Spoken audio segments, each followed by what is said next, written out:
aussi des versets où ils ont soutenir dans l'Ancien Testament ou dans le Nouveau Testament, il y a des versets sur le groupe Saviso.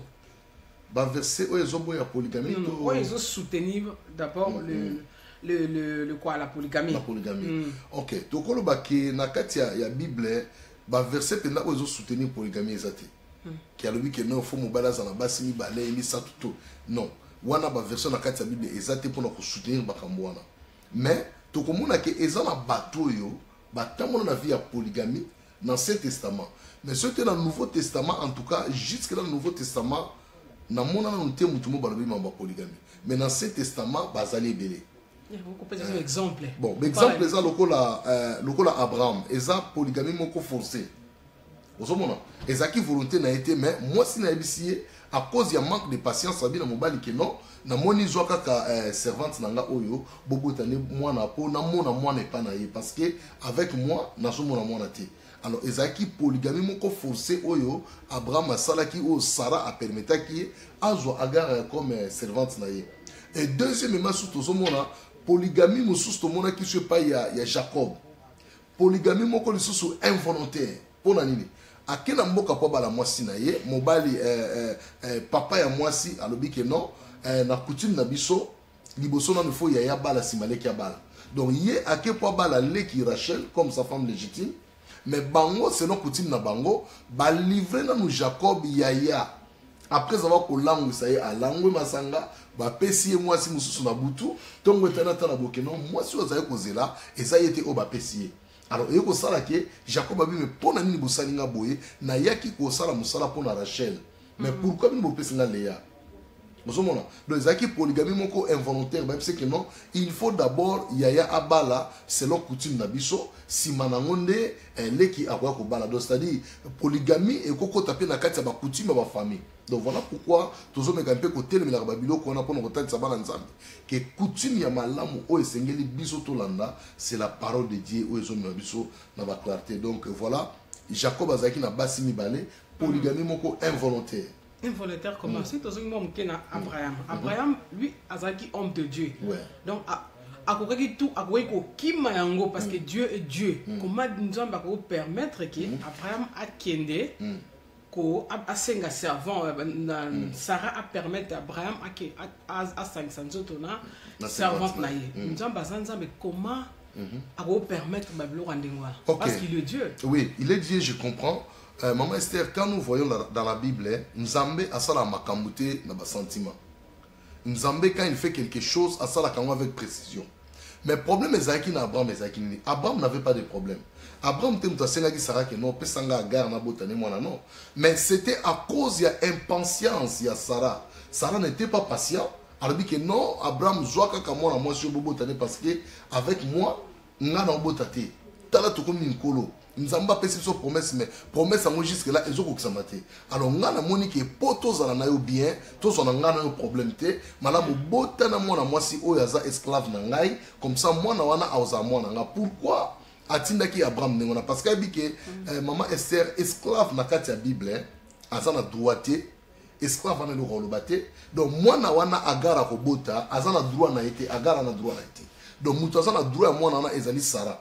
Voilà pourquoi c'est Abraham qui non botana mwana mwasi oyo comme ça nazwata mwana na ye wana na monaka ke nazana mwana oyo nga na pesio. Mais pendant que Abraham a confiance en Nzambe bi que non Sarah tozana promesse ya Nzambe oyo esengeli ekokisama na vie na biso tozelango jusqu'à ce que ekokisama. Mais là qui manque ya patience ya Sarah netindaki ke a livré servante na ye et pas Abraham. Mais la Bible nous dit aussi à propos du mariage. La Bible ezo sengaki l'homme quittera, s'attachera à sa femme et non à ses femmes. À ses femmes, disons à toutes les femmes parce que polygamie ça existe. Donc il fallait Abraham fallait qu'à s'attacher à la femme jusqu'à ce que la promesse de Dieu elle n'a causé là que ekokisama.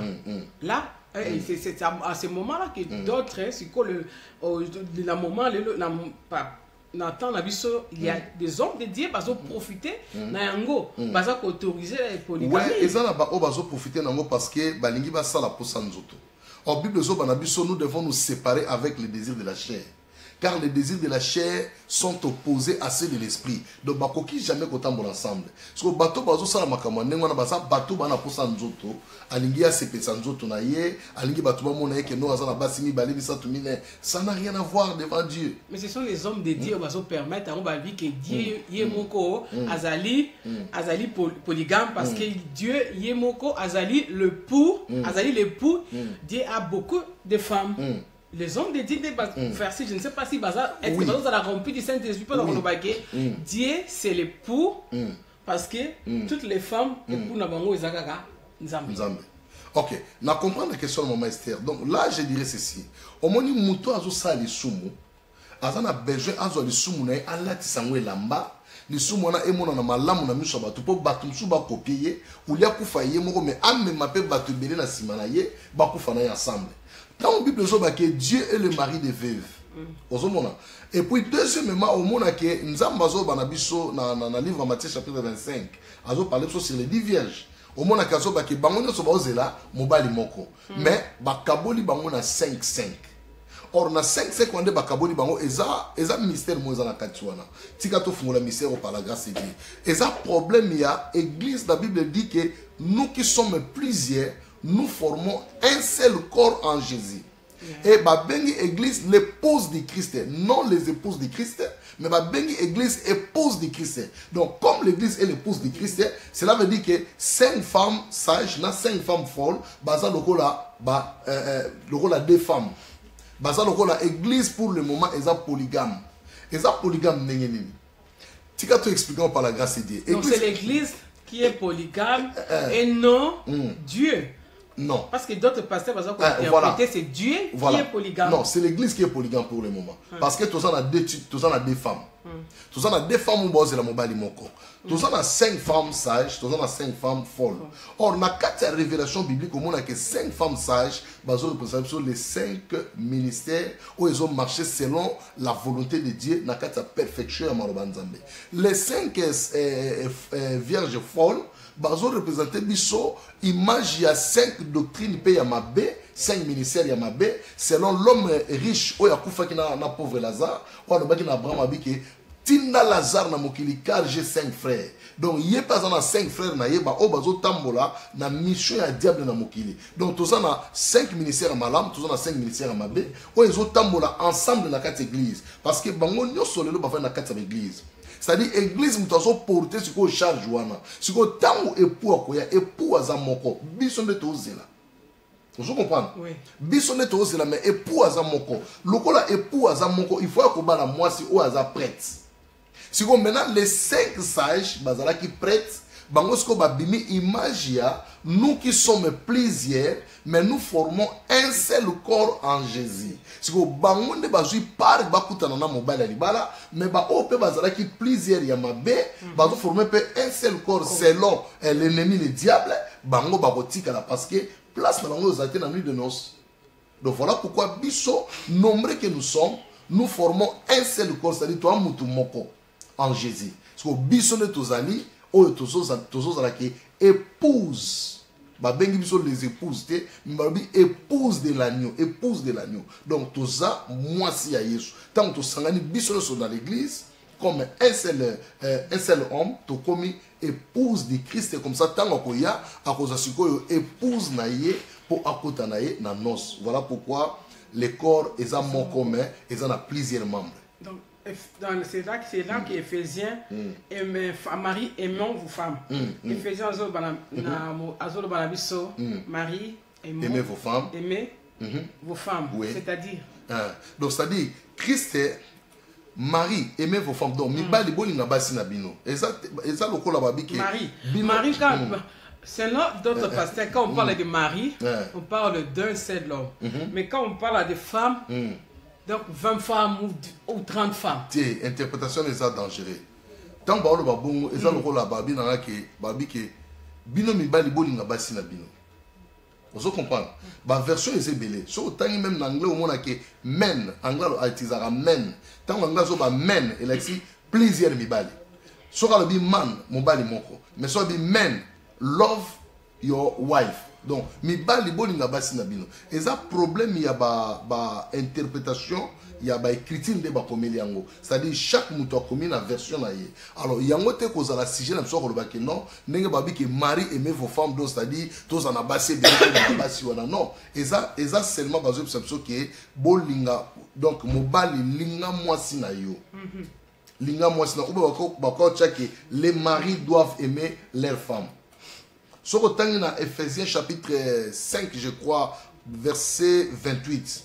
Abi de même que les maris tirent en attendant pour notre précision madame na ngité na ba makambo en dehors de la Bible. En attendant tout ça na générique na tous on a besoin de la chanson aussi aimer aussi taper na ko préparer biso na tango na ye. Donc ça na tango na ye. Please. Ephésiens chapitre 5 verset 28. C'est ainsi que les maris doivent c'est ainsi que les maris doivent aimer leurs femmes comme leur propre corps. Celui qui aime sa femme s'aime lui-même. Babi les maris au pluriel. C'est ainsi que les maris doivent aimer leurs femmes. Donc mi bali balinga basi na bango lokola banzoto na bango moko parce que moto azolinga mwasi na ye amilingi moko. Pourquoi on dit que moto alingi mwasi na amilingi moko parce que la femme a été tirée de l'homme. Donc moto oya kutani na mwasi abima na mopanzi na ye, il doit aimer cette femme parce que c'est son bonheur, comme la Bible dit que celui qui trouve une femme trouve le bonheur. Donc, au cause du bonheur, noté au partager, au baby sango, non, mais au cause du bonheur, au vendissement aussi, au lingi, au protéger. Donc, c'est ça, une bonne femme, a bonheur et mobile nae, et a mais parce que d'autres pasteurs, vous le pasteur, l'église de réveil, parce que Bilonde vous a contre la polygamie, et d'autres pasteurs vous contre la polygamie parce que la jeunesse déjà vous a appuyé, il y a eu Abraham, il y a eu Salomon aussi. Salomon, voilà le cas de tout. On pourrait tout prendre un exemple, le cas de Salomon. Pourquoi Salomon a qu'il a tant de femmes? Salomon, est l'homme de Dieu. Oui, merci maman. Salomon a qui n'a pas recherche ya vinaï. Salomon so otani ki nzamba pesa ki ma yele moko o tilelo. Ezala muto asala computer legi Salomon na maelete. Salomon azana ma yele moko o nzamba pesa ki c'est-à-dire Salomon azaki na ba découvert ya vinaï. Azako luka découvrir makambo na vie na ye pour appeler ça ba proverbe azako pesa. Et alors on comprend que Salomon a balaki 300 femmes et puis azaki na 700 pokibini. Babylone ko na ba chiffre Salomon na kati ya Bible eza significatif. Na 300 femmes o azaki na bango au mona ke eza chiffre 3 parce que ba zéro na simation to effacer yango na calcul des épreuves to mona ke to tika na chiffre 3. On na kata chiffre 3 to mona to zo na kata divinité ya bonzambe, chiffre 3 na kata divinité ya bonzambe gala 1. Donc wana to zo na 1 moi c'est moko. To zo na deuxième to ke na chiffre 700. Gloire à l'agneau de Dieu. C'est ça maman c'est. Toke na 700. Na 700 to moni pe ke ba chiffre ezali eza 7 na ba 0 mi balé na sima. Ce qui peut toujours ba 0 na to longoli yango. To tika na chiffre 7 chiffre à perfection. Donc na kati ya perfection to mona soso nzambe ye moko avandi na chiffre 7. Donc il est seul ou avandi na chiffre 7 quoi zo tinda biso na 7e jour to sanctifier yango pona lokumu na ye. Donc to zongi suka na mutu moko. Salomon. Siko to zui 1 ya chiffre 7 na 1 ya chiffre 3 et pèse biso combien 11. Ce qui na calcul de preuve to ça 1 plus 1. Et puis c'est ça n'est-ce pas? Mais dans la Bible, 1 plus 1 égale à 1. Donc, on a que Salomon a dans la 4 révélation, a un chiffre avec une seule femme. Mais ce qui a développé, à Kesu Musika, na 1000 femmes na Yohana. Salomon lobby, vanité de vanité, tout est vanité. Donc, à boy malgré 1000 wana na zwaki. Ce qui peut toquer na 1000 wana au monde est-ce que 1 plus 0 plus 0 plus 0 plus 0 égale à combien 1. Donc ça dit Salomon a zongi so dit que nyoso na sali na sena moy na mona ngo vanité de vanité. Donc c'est que azalaki na erreur na ba 1000 femmes ozo. Non, je crois que le pasteur là doit comprendre que vanité de vanité parce que Salomon lui-même a eu na bango que malgré tout qu'il a 300 femmes, 700 concubines à la fin du compte il nous a dit que tout est vanité, vanité. Tout est vanité. Mais je crois que d'autres, le pasteur là, mais m'a ignorance. Parce que se référer à l'Ancien Testament. C'est ça, maman Esther. Et ça, problème, il y a connaissance de la Bible. Et c'est quoi ça? C'est la bazo manquer Saint-Esprit. Bazo manquer l'eau parce que oui, Saint-Esprit azate parce que yem toi révélateur. Et pas Saint-Esprit azale ngabo sototé. Prenons par exemple muto asi abali azana ndako na mwasi na ye, hein? Bavani na mwasi na ye bo pa akeba la mwasi mususu. Soki siko eloko wana yo sali ngo pa mwasi oyo sali na ndako. Soki mwana no ya mwasi basali ndengo wana. Est-ce que robeta maboko? Voilà. Osomona yango bible osoba ke oyo lingi basala yo te ko sala ngo moninga te. Yo zozo bana batu bongo zo mema bango na lolingi na yo. Siko soki bana na yo basali bango ndengo wana. Mwana na zongi na ndako binga no papa na lingi suli balo te parce que mobali nanga akomi na mwasi musuli banda. O sa sko ni na mwana. O pese tulini.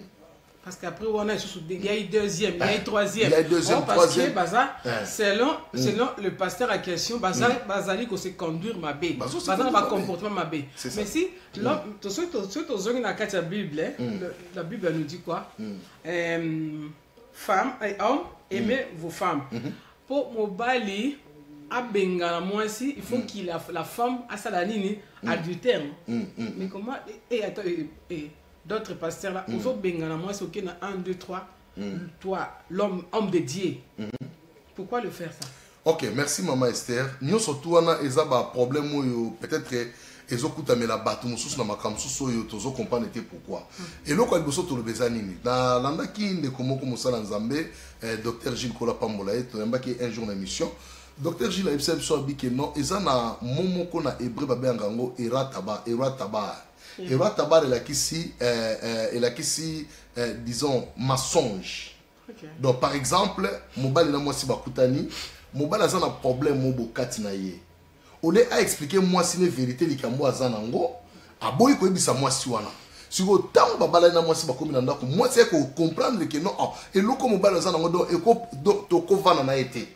Et ça pratiquement impossible donc soit tu retires la robot na vie na biso tu ozalaka bongo mais ngana na posa na bota donc okosenga ifala ki makambo ebisanga avant to balana c'est alors que ngana ba ki na ko supporter ou na ko supporter te parce que eloko on a peut écrire ka divorce pona nini lukuta ozomona loko mensonge côté na kati muto ko sa divorce za libre parce que eloko mo esa na kati ya malamu te deuxièmement abisa biso mo mususu ya porneo. Pour nous, mutu oyo par exemple, bon, tomata mom ke likolo, hein? Par exemple, mobile a la capacité ya ko satisfaire moi si na katanda. So babiloko wana to moi si pe azana moma kam na ndenge na ye. Ba bomba ni ba sekona ba lobani yango te. Siko tant bazo ki na libala ba ke ko découvrir biloko wana yango pe kriya ka ba divorce. Donc yango no moni ki na kati ya libala avant ba tu babalana, il faut se dire la vérité. Ceux qui n'ont pas de libana, ah maman, n'a pas de libana, pas de misat. Na bota na mwasi kingani, na bota na mwasi kingani, na bota na mwasi kingani, zaki baire na sala kana vinanga. Soko ndiminga na bano yo sava. Soko boyi na yo, ah, tika na yo na luka onga na luka. Ozo comprendre. Soki mwasi andimi, ayebi ke mobali na ngai ebisa ngai. Ou bien ça peut être le cas chez la femme. Yé pas na bana na yebisi mobali ke non, talanga pe na kuta na kubo na vie, na sala bana na pe misa tuto mine. Soko linga na bango to vandi. Soko boyi na yo, en tout cas, au tiki na yo mobala dite, na ndimi yo na bana wana. Ozo comprendre. Donc c'est-à-dire que bosalani accord, boyokani. Liba les accords, il faut to yokana toza na liberté d'expression. Mais soki osali yango te et que moi c'est na nao. A comment découvrir ah lelo mona mo boye gelora ye lelo. Lobi kuna o fifi aye. Lobi kuna o mifi aye. Lobi oh mais oh na o bana nanga mais papa o ibsanga te ponani. Ozomona parce que oh moi ça peut être na vie na baike ngai na vie na ngana obota kana mobali moko yende tozale na bana biso parce que tant sali bon déjà au baby si projet vie na ye. Alors moi c'est bon akolo que non na divorcé parce que au kosakinga yango makamu nyoso na kati ya libala la vérité c'est une bonne chose même si ça blesse mais ça malamu na bandela libala kolo bango il faut toujours kolo bango alors ce que ba divorce ou est-ce qu'on a ndenge mabe bovani na moi si parce que alamba qui bien te parce que le robot asala mo bien te elle se comporte mal aux yeux deuxième femme aux yeux sur troisième femme tu vois pas que yonde mutoza na comportement mais pourquoi on a trop chassé trois femmes après comme aux autres vendre mo soki na 7 un pasteur en plus voilà wana esa malamu te maman esa ba pasteur te même les fidèles dans l'église. Parlons, ça doit beaucoup plus pour s'adresser à ma pasteur. Ouais, à l'église aussi ça s'est fait. Dans ma pasteur c'est trop aussi. Comme tout à l'heure tu nous as dit que le pic est non, au soulevé point mot que non, entre ceux qui vivre, c'est la vérité. Mais il y a des cas aussi, vous vivre, peut-être vous éviter, vous avez qui vous fiançailles, vous balani. Alors, après 10 ans, 5 ans, vous avez botaté. Mais vous avez botaté, il y a un problème normal, peut-être moi, c'est pas ça que. Et mon bal, il peut côté n'est pas un problème. Dis-moi, dans la cas, couple chrétien, dis-moi, il faut un pasteur, non, chrétien disons, il faut qu'il y a la séparation. Non, je ne pense pas que séparation peut intervenir à Kawana parce que Nzamba Benga Bison va n'engue belé. Abraham sera le père d'une multitude. Mais au moins Abraham a joué qui m'a Sarah. Bien qu'il y a beaucoup qui n'a pas si nous après Sarah. A joué qui moi si nous Ketura. A beaucoup qui n'a pas ceux qui 7 ceux qui 8 comme ça. Mais bana on a dit avant la mort d'Abraham. Abraham a tindika bana na musika pour hériter ma Isaac était. Pour Isaac n'a pas promesse. Makamanzambe c'est pas Isaac. A tindika bana na musika. Mais au moins c'est-à-dire Abraham tant Sarah Koufi a balaki moi si moi comme Ketura. Avec Ketura, Abota Kibana, je pense 7 ou 8. Faisait 7. Malgré l'âge naïwa. Mais avec Ketura, Abota Kibana 7. Si vous avez Aboti Banana Ketura, l'air a commis prêt à Kokufa. Azu Banana Nyoso a tindika Bangona Bamboka Musika, Bokele Musika parce que héritage Nangai, promesse Yanda Kunanga, et c'est pas Isaac. Donc Isaac a hérité sans que Moutou soit tellement empêché. Donc voilà pourquoi même Ismaël il était chassé déjà bien avant. Bien que la mort il y a Abraham, Ismaël a yaki, mais Ismaël Azalaki toujours inférieur et pas Isaac parce que Isaac a moins une femme légitime. Donc Nzambe a la femme légitime, a la raté où il y a deuxième na la communauté. Donc deuxième femme a la 5 vierges. Non, deuxième, troisième femme, Nzambe a la bangote. A la bangote, a dit bangote. Ah bon? A dit bangote. Donc deuxième femme, troisième femme, place la bangote en fer. Ah bon? Donc les lots on est dans le bas, ceux qui vont se repentir, ceux qui vont bomber bala on a beau bomber on a permettre bien dans Combo là. Vous avez vu bangote? Ah bon? Oui. Merci beaucoup pasteur. Je crois qu'ils ont assumé. Ouais, nous avons assumé responsabilité. L'éducation aux loba, ils ont côté à mon bimbozoté ba maman. Les lobos aux loba non, il faut pas considérer. Mais pourquoi il y a toujours des divorces? Il y a pourquoi pasteur trop de problèmes dans nos couples ces derniers temps. Qu'est-ce qui se passe? Si le divorce existe aujourd'hui, c'est à cause des manques d'amour. Manque d'amour. Pourquoi manque d'amour? Parce que c'est ça que Dieu même nous recommande. Ouais. Parce que Moutenga se satisfaire dans ma besoin. Bon, monsieur Ezandeni maman, et ça pas condition belé sur tout bandolande là, on comment quoi ezebelé mais si tu as énuméré quelques conditions. Moutouazala qui bien la vie, au sel en Zambéné malam, on se très bien. À un moment donné, à ce moment là, bandinga de base évoluer. Ah, ngai boy na tika la sima bopo na ni na pena tuna na. Ake otuna boba pese ba condition que nos conditions za boy. L'air akoya na ndako ebisi mwasi na ye o yebi Nzambe. Abi que non tala ba condition ba pese biso za boy il faut respecter ngo. Moi c'est ndako abi non. Makamone kotate parce que nous sommes des serviteurs de l'Éternel. Yosko ngo changer nzela pona nini. Parce que condition que ceux qui moi si on a boy maman yebisiye chai libanda jo moi si msucha na. Si moi si oya ko tosa makamno mama mambo toloba e osala malelo évangile lelo kotina mobulu moko impossible. Soko za sagité oko perdre foi na yo likolo ya kolanda par exemple zo landa ba batu yo okolanda par exemple vous comprendre. Donc il faut au moins au sala na moment oyo boye mutu na mutu ayeba place o yazali. Mutu na mutu ayeba Nzambe nini oyo zoluka. Mutu na mutu eba même si gozo samela ngana yebisa bana Nzambe.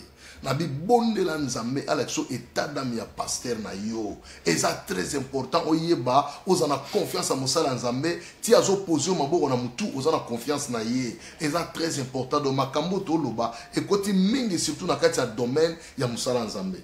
Au mona si moi si ba condition moi si aboyango ale aux obligés luka moi si akondima ba condition ba pesio alors tant aux moi si wana e osani ni divorce ata batu ba lobi ba lobana bango nga promesse ali ke makamuna ngai esimbe kende liboso tozo wela nini na mokili toza na batu ebele toza na batu muke tozo wela la nini lelo pe to mona ti e koma na ba Facebook pe ba views ale mutu pa ki asimbi kisi na ye pona koma na ba views e za rango possible maman na ngai eza possible parce que lelo batu mo travailler ti na ba views donc biloko nyonso tu wana yango ezozangisa bato patience. Mais ça c'est vrai pour thème là toujours la polygamie. Tout ce que tu as coûté dans sous thème parce que papa le comique non vous êtes des hommes de Dieu. Sans prier nombre de personnes ou de membres nous avons son église. Il faut qu'on accepte yango, il faut qu'on tourne ça va ça pour pas ça belé pour on dit magaka que nous aux salles. C'est ça le problème, c'est ça le problème autour de l'église en Zambie. L'église en Zambie faut pas comprendre que Nzambe azopesa biso na ba mesure ya mutu na mutu. Mesure na nga sono na komi na capacité à 100 personnes te, Nzambe opianga 100 personnes te. Yango na musala Nzambe to bomanzoto te. To contenté na o Nzamba zopia biso. So Nzamba tini pona ni kesa lobi la Nzambe ba beso rumela, Nzambe rumela ka mingi. Te Nzambe ataya ka. Bambula. Nzamba ataya ka e pa Nzambe inaneza lokola un jour, lokola iner. Et ça vous met la pasteur. Et ça lokola iner maman. Donc nous devons accepter parce que tout tamola selon ordre Nzambe que biso to pia Nzambe programme na biso. Et ça passe pour respecter amote. Nzambe asa la biso Bible le dit, il fait chaque chose bonne à son temps. Vous comprenez? Donc lokola ça la chaque chose bonne à son temps, tout ti que Nzambe tanaye. So ki le longa na moni que lelo boss brova amati na obeki Nzambe maboko. Na ba Dieu merci pour Mati bango donc c'est que ngape jour na romata ezali donc c'est comme ça et loko ne na kati ya musala Nzambe toyeba kozala mitema munene la patience. Mais chez les hommes de Dieu ce n'est pas le cas. Les hommes de Dieu ceux qui amona ba moni muninga Mati omona ba critique comme trop. OK quoi simbikisi boy. Pour un homme de Dieu face à ba tondi ça donc il faut ka simbikisi. Nzamba capable à opesa bato belé. Asa capable de tinda bato be na kati église ba yepe ba osambela Nzambe yango nde oto linga yango nde yaka malembe to lingite oya ka mbala moko fulu kaka brouf ba uti wapi parce que l'or l'argent ça lui appartient étant que nous les hommes les enfants de Dieu la richesse ça nous appartient donc on manque jamais l'autre côté il faut se poser la question na kati anda kwa libala maman c'est je ne pense pas que tango bala kimba moko mina bana 8 10 15 non. C'est comme ça que l'église doit vivre. L'église, c'est une maison qui commence par 1, 2, 3, 4. Il y a une église, moutoua kabouana une église, a même un bateau qui est là-bas. Il y a une église, au même bateau. Donc, il y a au semer semence, moko ya séparation. Il y a un bateau comme belé, il faut s'attendre qu'un jour, groupe moussoupe ba okende. Groupe on appelle donc, et ça le roi Bossali génération la bille séparation. Mais pourquoi il y a une église aux autres qui ne font même pas tout? La foi les a monté. La foi na yo. C'est ça le problème. Il faut pas que non attends mutunga na même une église yo. Ce qui mutoa mon que dans ici ça ne va pas. Je dois quitter ici et moi aussi je dois suivre la personne parce que ici pour lui ça ne tient pas ici. Moi aussi je dois changer. Moi je crois que ce n'est pas le cas. Ce n'est pas le cas. Ce qui a accueilli yo kokende. Maman c'est ce que bilo qu'on a ceux qui bandiminion cette église ba comme nango. Église aux stable. Mais ma camone ils ont ça la mamie la église a même qui 10 personnes a même qui 20 personnes pourquoi même maman ils ont ça la qui peut mutuana mtamema qui nota ce qui mutuana mimi yo mais yo faut dans la relation na yo na communion na yo na Nzambe oui et avec l'homme de Dieu en place oui confiance à mosala Nzambe ezali pamboli yo kolobate que non parce que mutuana menga na église à Longwe ngapena na yangote oyebiti à Longwe pona nini oyebiti ke wapi si vous savez que vous bébé sa vie na yo olandi que vous bébé sous vie kuna ozambo a mutu te bakangi na cinéma faut la ndalanda mais il y a un problème sur pasteur na ba église lelo bato balandi ba pasteur ce sont des divorcés pasteur titulaire ando sur ba pasteur na ou les évangélistes au moins l'évangile c'est soit ba pasteur wana des divorcés à je ne sais pas combien de mariés bata divorcés bon na l'église na biso surtout en Angleterre na biso na Londres na biso ouais na bi que so autres na question parce que c'est que aux en avait preuve makambo na au vivre parce que na yebi ezapé makambo ezole quand beaucoup plus na ba communauté na biso surtout et na kolo baka ezaka na communauté na biso te la plupart de la communauté nyonso eza tellement makasi ko biso lokola toza close na communauté na biso tozo mona un peu ça pas na biso mais même pas ba paya ezo sala makasi donc problème o eza problème que biso basala Nzambe toyeba ko respecter maloba na Nzambe. Bible lobi soki aussi au bali au kabwani na mwasi to na mobali na yo, tu dois demeurer comme ça sans se remarier. Ah bon, ça c'est la Bible. C'est la Bible qui parle, c'est pas moi. Donc l'homme Il faut tout le temps la version. Ok. Abi soki okaboye na mwasi na yo otika la. Non, l'homme a reçu ko bala isusute. Te, soki olingo bala faut moko kufa. Oh, moi c'est ka kufite. Il faut ça les fera kufa. Non, pas que madame peut visa compliqué. Alors bien dans 1 Corinthiens chapitre 7 verset 10 à 11. À ceux qui sont mariés, j'ordonne non pas moi, mais le Seigneur. Ah, Paul Olobabi, j'ordonne non pas moi, mais le Seigneur. Alors bien, que la femme ne se sépare point de son mari. Si elle est séparée, qu'elle demeure sans se marier, ou qu'elle se réconcilie avec son mari, et que le mari ne répudie point sa femme. Ah bon? C'est de même avec l'homme aussi. Donc, ceux qui bakabwani va demeurer bongo sans se marier, même ni l'homme ni la femme. Ceux qui balingi babala na malam basa la réconciliation bazongana babandela libala na bango et mobali aboyate moi si fait aboyate parce que na une réconciliation. Donc voilà pourquoi tout c'est la même na ba couple oyo moi si na mobali boza séparé mobali azo senga moi si pardon to moi ça senga mobali pardon que to zonga to continuer foyer na biso maman papa lembisa mutema Bible alobi Paul alobi ça ce n'est pas moi mais c'est le Seigneur. Abi, ce n'est pas moi, mais c'est le Seigneur. Moi, si je dis que ce n'est pas moi, Joël, c'est le Seigneur, car la Bible déclare cela. Nima, kozong sa mobile non amote manayo, to mobile nima kozong sa moi son amote manayo, bossa la réconciliation sincère li bosso nzambe. Parce que oyo akobala akoti na ekobo, et Bible bi batune kobo bakomona lolate. Donc voilà, et c'est très important bien aimé dans le Seigneur. Makambo tozo ignorer en mingi to mona ka ke ah ça eloko te na bali na ngai na boya déjà moi si wana na boya déjà mobali wana na bali na ngai zo trouver normal mais tango souke koya c'est là où les gens vont pleurer et babi y aura le grincement dedans muto ko zo manzaka na ye mama sœur akomo mi parlo na longi po azo sata ba pota mais et vous allez impossible. Donc voici le moment il y a que se préparer. Voici le moment il y a que zonga sa makambo nyoso na rai parce que nanu ko la zongite tant ko la ozonga et vous allez pas si mingi. Donc voilà tozo betara kelelo non parce que aussi même si vous êtes déjà séparés même 20 ans il y a moyen mais il y a moyen de se séparer si elle est séparée qu'elle demeure sans se marier ou qu'elle se réconcilie avec son mari. Ah bon?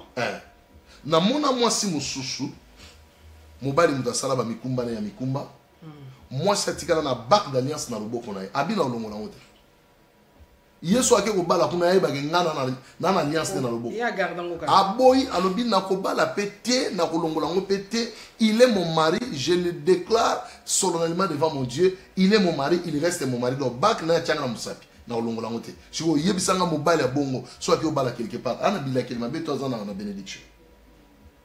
Et tout à fait, il est maudit. Il faut zonga rapide. Après ça, la réconciliation à moi sinaye, ba zonga na makamna bango zonga normal. Donc c'est ça. Soko lingo bala moko akufa. So moko akufi a. Wana c'est grave. Il faut moko akufa. Moko akufa. Siko obomo mninga nanko. Ça c'est ça le problème. Il faut que mninga nanko. Soko bomi mninga pe nzamba otuna yo makila na ye ba otuna ngo obomi pona nini. Pona nini. Po bala ka moi so yo che mutema to mobalo che mutema nde yango bomi mninga. Non. Ça ne peut pas se faire comme ça. C'est ça c'est et ça il faut et ça mort oyo nzambe a permettre que muto akufeli akobala na ye. À l'exemple bandeko bele bakufela basi to mibali to yebi bango lelo babali na baba na problème te parce que partenaire mo akufi yango mona bamsu na libala bike non ti mukolo liwe okabola biso ya ona lingaka phrase wana te o ti mukolo liwe okabola biso te il faut phrase ni faut le na lingaka phrase ti mukolo yeso ozonga ah phrase il faut yeso kozonga ti yeso ozonga ne wana mambwesili na yeso ozonga te na benda liwa eza ko benda esprit de monde wumela la moni pe wumela linga ngote pasteur te wumela pe na linga ngote wumela c'est Dieu qui doit régner yemto wumela soko ebsinga ke ah pasteur nzamba wumela kati na yo là je dis amen. J'espère que public que ça ne so wumela parce que j'ai remarqué le logo mon Facebook ah wumela na yo couple ba wumela et les gens pourquoi bazo comprendre le sens ça wumela ngote comment nzamba azua maman Dieu est tellement jaloux na gloire na ye alors bien partage en na mototé donc makamoto le baranzame au monde bible bi éternel des armées son règne dira toujours. Donc yem tazo wumela pona libela so yo yebisa nga muto na mortel wumela non était mikolo ka wumela wumela pour nzambe za pour biso te do yango moni même ndeko na ngai embe abi wumela seko na seko tovota kutute ba poloko na kitsa bokonti wumela do nzambe nda wumela seko na seko biso te na ko biso abi mama c'est tika nzamba wumela kati na yo wana lobina amen ça c'est bien. Maintenant so maman sœur wumela te biso bana nzambe ba langage na biso faut la différent na mokili. Merci beaucoup, pasteur. Ouais. Tout à l'heure, pasteur Olobi Makamoko, il y a bien vraiment, il y a pour Oumela. Merci. J'espère que le public vraiment, qui va comprendre. Et le coup, comment, Oumela na yo, couple Oumela, couple intel, couple, je vois l'ongo Oumela, bien maman Esther. Pasteur, les conséquences, il y a polygamie. Il y a la polygamie, les conséquences, nango. Ok. Les conséquences de la polygamie. Du point de vue spirituel, économique, familial. Ouais. Toi qui es là dans point de vue spirituel. Dans point de vue spirituel, mon bali ou bali basimi balé. Na deuxième femme wana, ba monde ba na problème dans Nzambe. Donc la femme légitime n'a pas de problème. Donc moi si ali bosso a un problème te dans Nzambe. Mais mon bali ou bali basimi balé, na deuxième femme wana, na troisième sur azanango, ce pas na quatrième ba monde ba na problème. Donc là base là déjà enfer. Enfer, l'ifelo. Il faut avant qu'on kimango. Et ça très important. Maman toloba. Ce qui sert peut-être aux autres dans la mbongo moi na mobalo bi que non, mobalo a pesa ngambongo yem tasunga ngai na sunga famille na ngaso na tiki na kende wapi. Maman na royaume nzambe na biloko pambo eza éphémère et voleka. Il faut que tikango. Il faut que tikango. Moi na moi si azolela na ndako na yeke non, okanga mobali na ye azolela atika na bana, muto aketika bana msuna classe azate azobunda na tongwa sala boya kenebo na ba mali l'Europe même en Afrique qu'on a bien aimé dans le Seigneur même en Amérique partout bolanda biso soki okanga mobala batutika yeba ozo préparer lifelo lelo yesu kozonga ne to ebité akoya lelo to akoya lobi to yebité siko soki aye kokuta yo na mobali abatu na ndako ndeko nango kende wapi donc na yo mobali na mwasi wana na basi yo musubala ni na simba bozo préparer ndeli felo bo préparer royaume nzambe te tozo mona pe ba mususu pe aza bongo pe deuxième femme troisième femme a ke pe l'église azo sambela et puis azo parler pe en langue et puis azo prophétiser pe qui est ce Dieu là ko parler à n'importe qui ka boy oza deuxième femme troisième femme au côté pozo prophétiser qui est ce Dieu là ko ndima a ne misa prophétie na bisika bongo bien aimé dans le Seigneur c'est le moment d'abandonner zongi sa mobile abatu yebisa mobile lo ba papa zongela mwasi na yo ngana ki déjà mateya na boy na kota felo mamo za kitoko mobali mso akobima kobala yo ata oso botina mobali wana problème te mobali akoya kobala yo na bana yete papa bongo soki ayete mama soka ayete salela nzambe otikali ndengo salela nzambe ezali pamboli bon vie on continue sans problème na kopé cet exemple moko n'a pas de problème na Kinshasa na église na biso na Christ roi nzamba pambola pasteur na ngai Némi Pia Bungu miracle na mama Sylvie Bungu pe église Christ roi na Masina wana kokola na molimo amen. Maman, na quatre église, grande sœur nangai, deuxième na biso ya famille, na opesa ngo public, bandeko ba yokango. Grande sœur nanga, deuxième nanga ya famille, sœur Angèle Chibwabwa. Azaki deuxième femme. Na quatre église na ote yaka message oyo et kotimba mo parenthèse ekoti. Na ba deuxième bureau boko mona lola te boy na te na silisi sans le savoir que sœur nanga zawana aza deuxième femme donc na yebi nanga kutu te makamwana.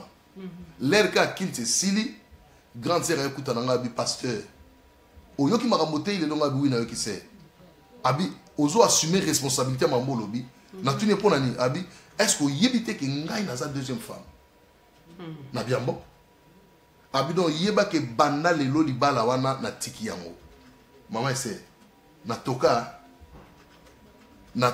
na vandi na tali grande sœur nanga ce n'est pas facile à politique c'est ça na lobi nzambe makamnini yo kolo ebsinga lobi des enfants hein kolo ebsinga bi ezandenge wana obi ke sœur alongwa libala beau frère ya ko landanga na ndako bi Joël makamini osali na ndako na bité moi j'ai prêché la parole de Dieu ma sœur était là elle a écouté naza eloko mso lo baté c'est Dieu qui m'a inspiré na yebaki te ke yazana kawana moi j'ai prêché mais écoute amélier sœur nanga alongwa libala wana ti lelo depuis 2001 si et au salapé mobile n'a pas kufa beau frère nga uto kufa sur na ba 2015 elle est mariée encore ou a elle est comme ça elle abala les sous-soutés a comment ça la nzambe na dimension moko tu peux pas croire asa évangile c'est le moment où osala nzambe ne makasi na pesi témoignage en public pour le baquet message autour de sa maman nazo assumer responsabilité devant Dieu. Donc, devant son église et devant les enfants de Dieu qui nous suivent. Les deuxièmes femmes, vous n'avez jamais pas pasteur un jour.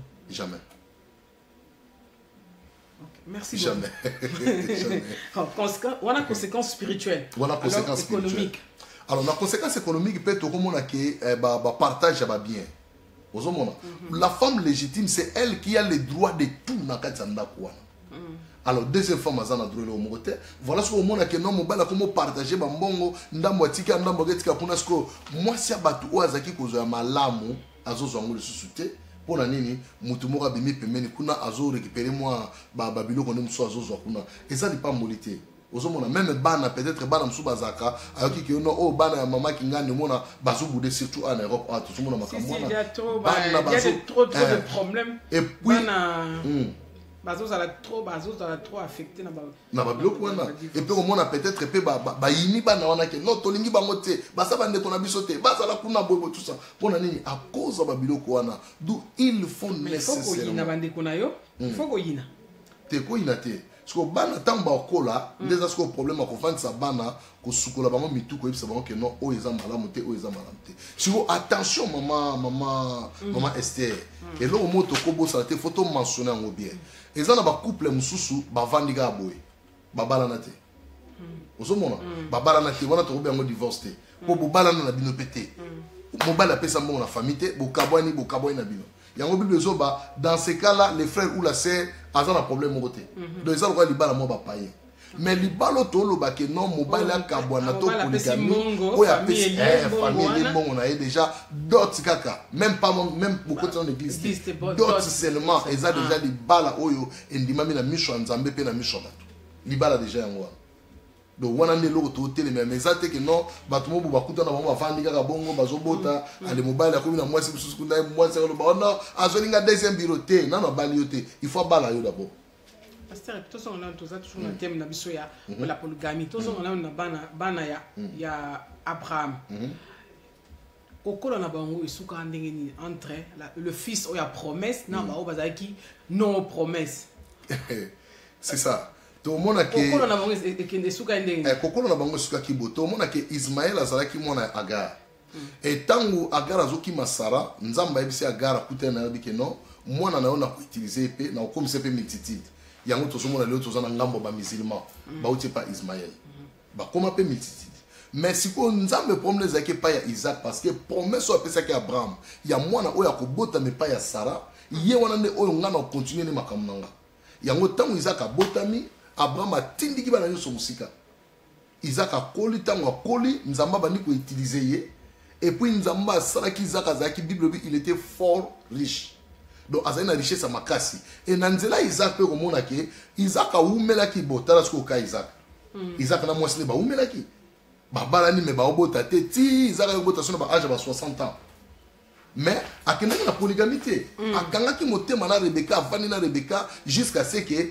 baye ko bota bana mibale Jacob na Esau allez nzambe pa ko bana bonzambe na bi j'ai aimé Jacob j'ai haï Esau donc nalingi Jacob na boy Esau pourquoi haïr Dieu aussi est compliqué des fois la Bible nous complique aussi dans la vie Dieu est tellement compliqué qu'on ne peut pas croire pourquoi haïr moi la moko ou bénir moi la moko ça se fait beaucoup alors bien na boy Esau il a 12 Jacob a béni pour l'aide c'est moi voilà tout ça tout ça donc Dieu c'est comme ça c'est compliqué la Bible il y a d'autres aussi pasteurs bazana bango ko compliqué batuna bandimi c'est ça donc yango wana esalaki ke Esau ake musika nzamba zu Jacob a utilisé tant Jacob ake na nzela kimaki au mona ke nulle part Esau kutena nzambe nulle part na Bible Esau kutana nzambe mais avec Jacob au mona ke nzamba kutene awa nzamba ti e pas là-bas nzamba gangeli là-bas lobi ke bana mona wana za musali na ngai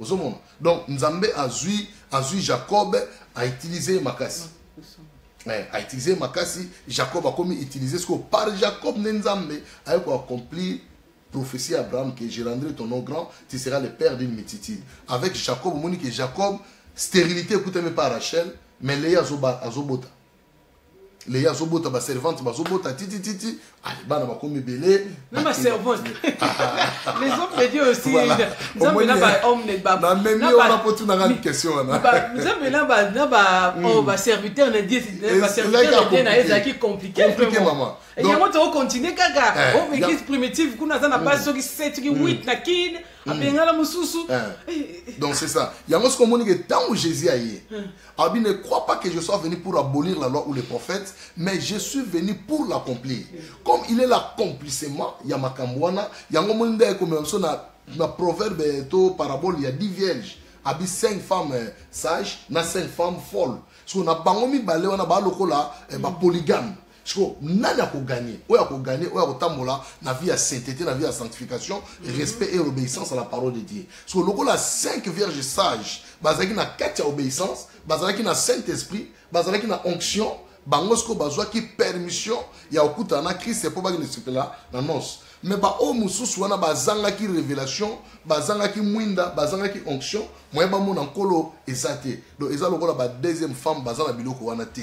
Nazo répéter un peu dans maman Esther et ça occasion au pesinga par la grâce de Dieu tout le bela makambo ba sœur na biso peut-être ba ça peut voiler ba éviter ba olanda bolingo ba olanda misolo mais ba bosani amna bango mukola suka nzamba ko tuna bango amna bango ba bino bana na ngana pesio ba capacité ozana mobile na yo ndenge no kanga na mobile ya mutu tika mobile wana très important maman.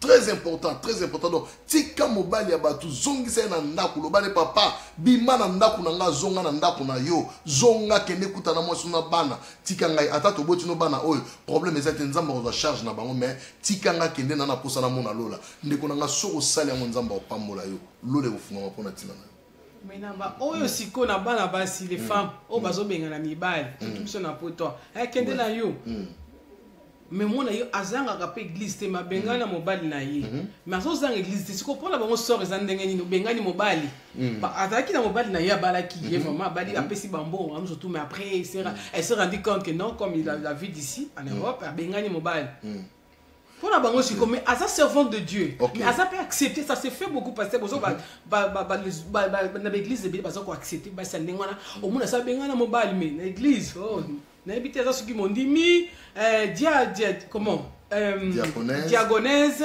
azali comme officiante donc bazo na service na l'église OK comment ça problème te maman Esther toujours qui malé mais to comme pena pona et ça peut pour le plus dangereux aussi en tout cas dans quatre églises voilà pourquoi konsolana ndeko tango ezali pamboli ko sala kirdam nande ko sali pamboli siko lelo po mona pe ba kirdam ngo batebele ba mo banga ko sala parce que bato mingi osali kirdam elukeli sous problème ale masole tamboli papa nini osala kirdam na mutu mikumba luka mutu malamu ya kimia solola makamu na yo bobondeli nzambe akoyeba nini akoki kooriente yo mwasi kobenga na mobali na bamboka ba Europe o bien aimé eza nango lipamboli te omona moko oyo eza na ba stress moko oyo bato mosusu lelo bakomova na kati ya bandako asali AVC akufi.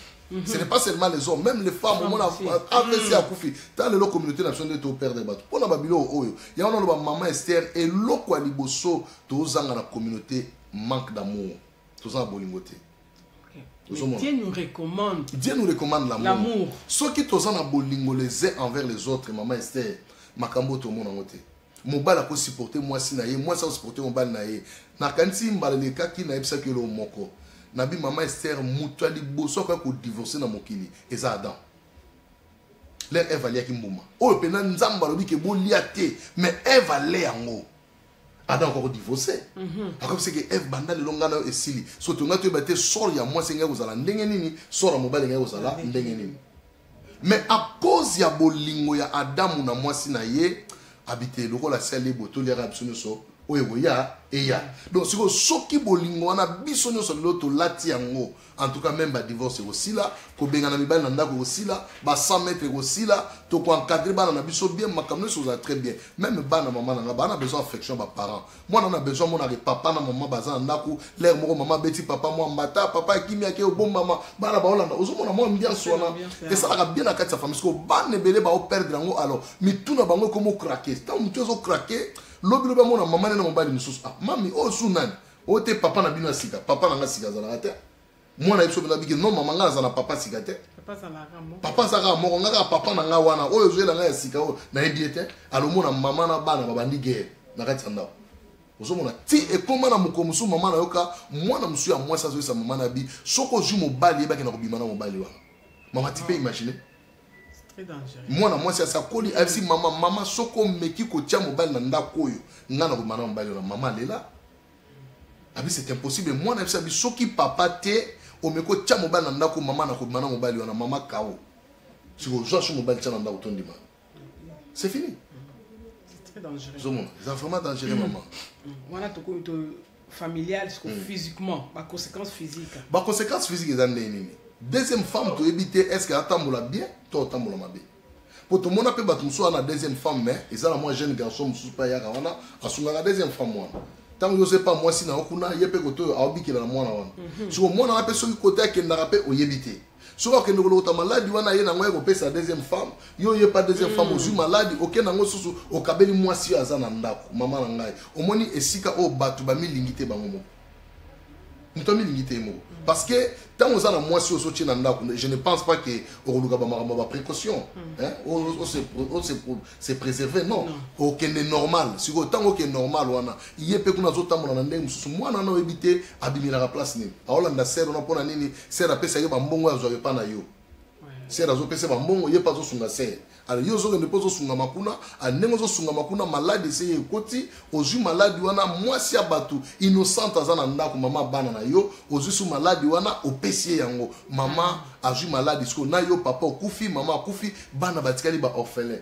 Tozo zongisa paska na kati ndako biso moko. Donc biloko wana totika yango bien aimé dans le Seigneur, et ça une grande bénédiction. Bato ba olanda biso na moment oyo, to ba obo olanda émission na rediffusion, vraiment tozo beta c'était makambo yo et si là et vous allez pas me makasi. Merci beaucoup pasteur, il y a aussi un problème tu remarquer que au poufa et les qui awa, il y a des morts. Lelo babomi, maman, babomi bana, vous les hommes de Dieu, vous avez dans l'église, est-ce que vous avez vraiment un soutien, pour soutenir ma famille? Qu'est-ce que vous faites au juste? Ouais. Pour soutenir ma famille. C'est pourquoi maman, au moni lelo oyo évangile les autres à ma mère, batuba na matorité. Évangile les autres à ma, mais batuba oyo kate. Nous ne prêchons jamais d'aller faire des bêtises. Tozo prêcher toujours makambo eza malamu batu malamu, mais batu baboyi ko tosa maloba na nzambe, batu baboyi ko tia maloba nzambe na pratique yango zo mona biloko nyonso ezo sa malelo. Or soki balandi maloba nzambe parce que na opes exemple moko journaliste azar en église te journaliste alobaka na public, mais pasteur azar en église au kamba batu. Donc c'est le pasteur qui a au moins cette opportunité ya ko pesa maté na batu na po bayo ka babongo la mitema. Si ko tant pasteur a pesa na kati église a pe bango maloba ya malamu po bango bongo la motema.